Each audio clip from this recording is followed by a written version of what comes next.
Sanibonani ninjani? Bengizocela ukubonga kulaba abasizile nalaba akade bethembisa ukusisiza, siyabonga kakhulu. Bengenza le video namhlanje ukuthi ngizosho ukuthi ngiyaxolisa ukuthi kube ngathi bengizohlambalaza umama nobaba or ukuzongcolisa igama likamama nobaba. Kodwa umama bekungasuyo ongithumela ukuthi ngizoyenza ivideo noma ukuzoskema abantu. Mina ivideo bengizenzele mina ngedwa la endlini nosisi wami ngoba umama bengekho la endlini, ngoba besayosibhekela ugesi wokuthi ngizokwazi ukufunda ngoba bengibhala the following day.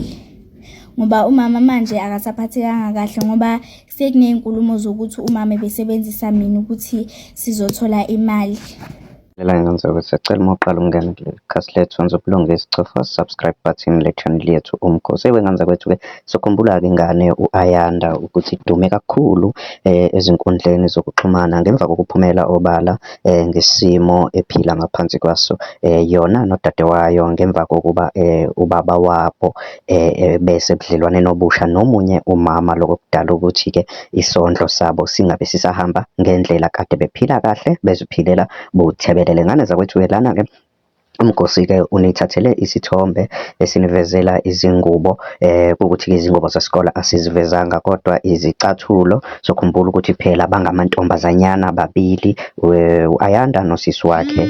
U-Ayanda-ke wayeseke echaza ukuthi-ke uyabonga kulaba abasaphothile ngezinto akade bekhala ngazo. Siyabonga ngenza kwethu uxhaso enibanikeza lona.